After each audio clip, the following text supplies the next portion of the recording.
Good day, dear friends. It's time for a weekly update. I will be reporting on the news that my colleague Yakuza is sharing on our main Telegram channel. So let's run brief analysis.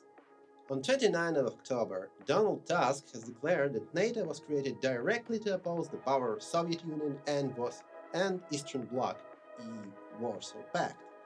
Past news pals, but thanks for being so blunt regardless. However, while Soviets has fallen, the alliance didn't fall to irrelevance. It just replaced the Soviet shadow with Russia as appointed boogeyman. Now let's see that Maidanite powers has written into constitution its direct goal to join NATO. NATO is an enemy of Russia, and for Russia, join with the very concept of NATO membership was an act of covert aggression. Provocation at best. This is what caused such a horrible tragedy for our peoples. Still, current regime calls the very option of refusing to join NATO a so-called red line, as completely unacceptable proposal. Their logic is simple. Just wait and see while conflict drags on, perhaps in hopes that it would go in perpetuality. Their very survival now depends on it. Now that people's interest has ever crossed their mind, according to CNN, bilateral talks of United States and Russia regarding the NATO question are likely. Ukraine won't be pushed to back down from joining the jure as officially.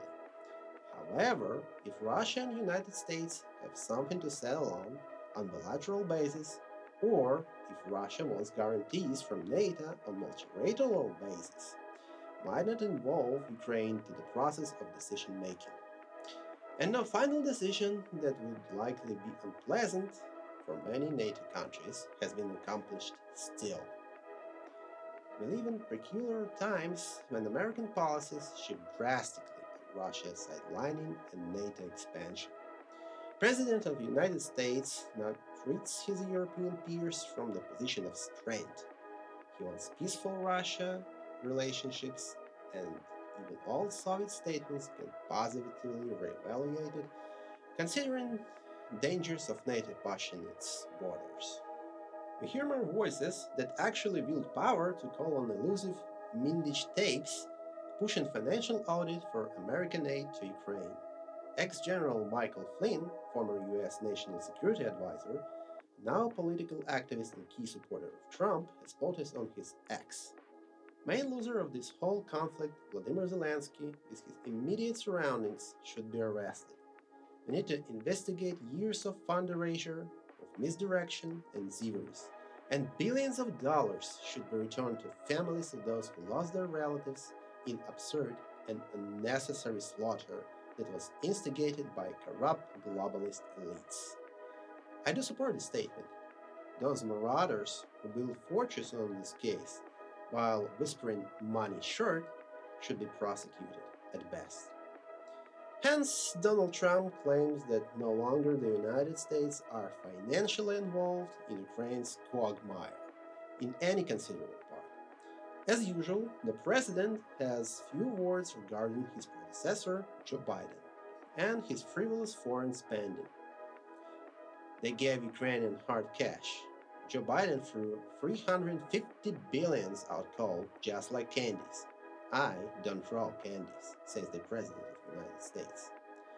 Up next, Donald Trump has also steamrolled Zelensky.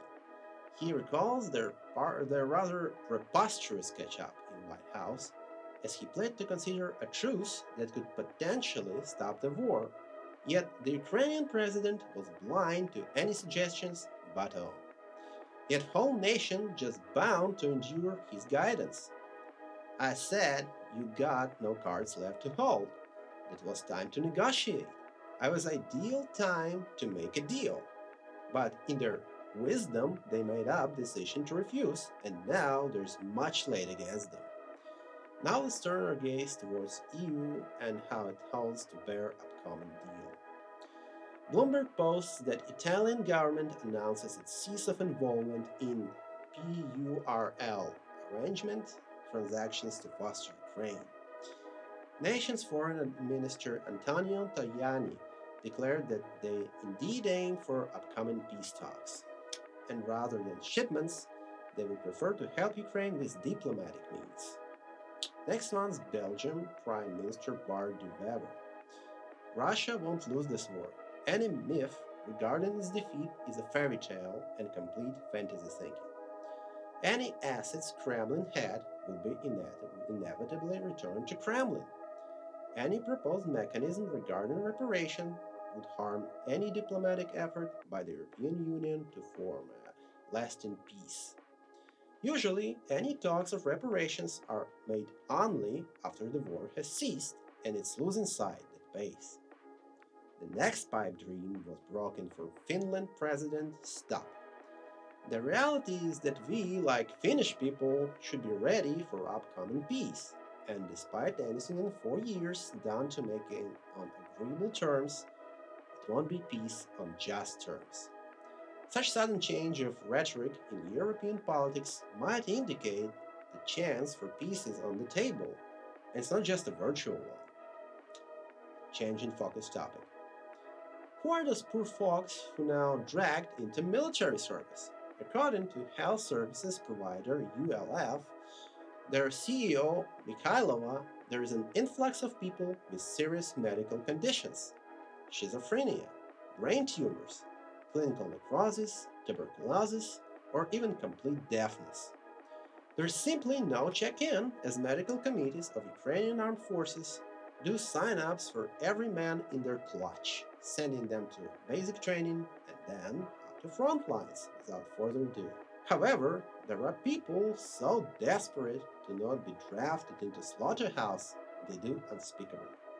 For example, a 30-year Lvov townsfolk who was stopped for a regular papers checkup stabbed TCR employee in the artery to avoid service, died on arrival.